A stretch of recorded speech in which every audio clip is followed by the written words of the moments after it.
రాజధాని ఫైల్స్ సినిమాని అడ్డుకుంటే ఏం కాదు, ఎన్నికల్లో మీ ఓటమిని ప్రజాగ్రహాన్ని మాత్రం అడ్డుకోలేరని రాష్ట్ర ముఖ్యమంత్రి జగన్మోహన్ రెడ్డికి Rajampet TDP parliamentary incharge Chamarthi Jaganmohan Raju అన్నారు. ఆంధ్ర రాష్ట్రాన్ని విడగొట్టి తెలంగాణ ఆంధ్రప్రదేశ్గా విభజించిన తర్వాత ఆంధ్రప్రదేశ్ ప్రజలందరినీ కూడా కట్టుబట్టలతో అప్పులతో పంపిస్తే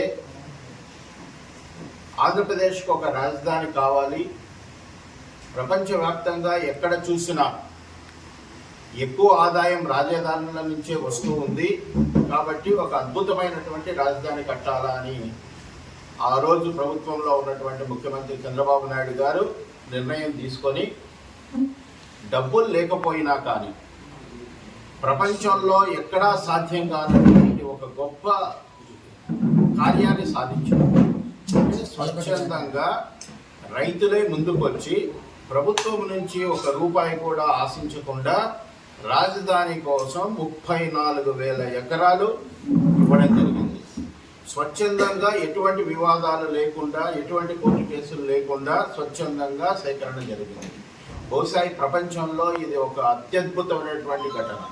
అంటే రాజధాని నిర్మాణము స్వశక్తితో జరుగుతుంది. ఎక్కడ కూడా ప్రభుత్వ ధనము ఇంకోటి ప్రజల ధనం ఖర్చు పెట్టకుండా కేవలం రైతుల త్యాగాల వల్ల, రైతులు ఇచ్చినటువంటి భూముల వల్ల అద్భుతమైన రాజధాని కట్టి ఆంధ్రప్రదేశ్ రాష్ట్రాన్ని అభివృద్ధి వైపు నడిపించి సంపద సృష్టించి పేదలకు సంక్షేమం చేయాలన్నటువంటి ఏకైక లక్ష్యంతో చంద్రబాబు నాయుడు గారు ఆ రోజు అమరావతి నగరాన్ని రూపుదిద్ది ఆల్మోస్ట్ అక్కడ రోడ్ల నిర్మాణం కానీ, తర్వాత భవనాల నిర్మాణము, ఉన్నటువంటి వాళ్ళ అధికారులకు వసతుల భవనము, జడ్జీలకు వసతుల భవనాలన్నీ కూడా నిర్ణయం చేసిన తర్వాత అది గ్రాఫిక్స్ అని చెప్పి కళ్ళబిల్లిపు మాటలతో అబద్ధ ప్రచారాలు చేసి ప్రశాంత్ కిషోర్ లాంటి స్ట్రాటజిస్టులతో 2019 ఎన్నికల్లో మసిపూసి మారేడుకాయ చేసి అధికారంలోకి వచ్చిన తర్వాత ముఖ్యమంత్రి జగన్మోహన్ రెడ్డి దాన్ని కొనసాగించకుండా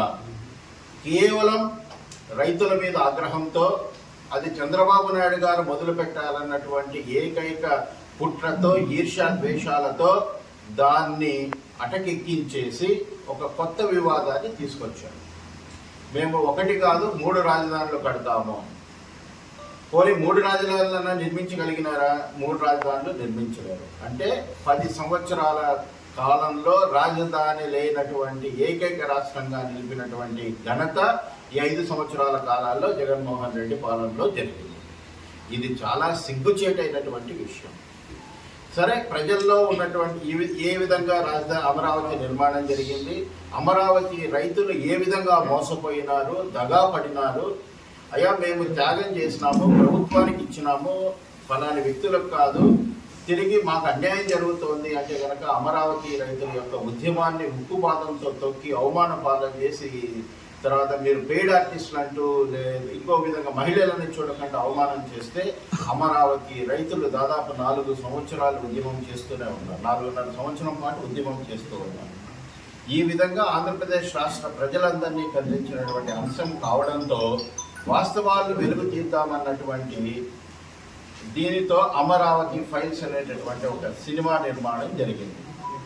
ఎప్పుడైతే ఆ సినిమా రిలీజ్ అయ్యిందో తాడేపల్లిగూడానికి వణుకొచ్చి నిర్దాక్షిణ్యంగా అధికార పదంతో దాన్ని తొక్కాలనేటువంటి ఆలోచన చేసి ఇప్పుడు ఇబ్బందులు పడుతూ ఉన్నటువంటి పరిస్థితి.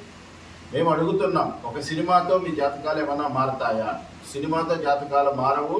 మీరు చేసినటువంటి అకృత్యాల వలన, ప్రజలలో ఉన్నటువంటి విద్వేషం వలన, మీ మీద ప్రజల్లో ఉన్నటువంటి వ్యతిరేకత వల్లనే మీరు ప్రభుత్వాన్ని కోల్పోతారు తప్ప సినిమాతో కాదు.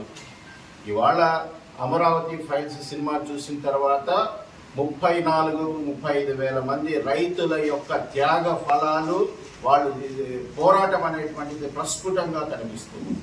అందుకే అంత ఆదరణ లభించింది. ఈ వాస్తవాలన్నీ తెలిస్తే కనుక ప్రజలు ఇన్ని రోజులు మమ్మల్ని వ్యతిరేకిస్తున్నారు, రేపు ప్రచారానికి కూడా రానికుండా రాళ్ల దెబ్బలతో కొడతారన్నటువంటి భయంతో ఇవాళ ఆ సినిమాని ఉక్కుపాదంతో తొక్కాలనేటువంటి ప్రయత్నం జరుగుతూ ఉంది. మీరు నిజాలు దాచలేరు. న్యాయస్థానాల్లో అయినా అది దగ్గరకొచ్చి ఖచ్చితంగా ప్రజల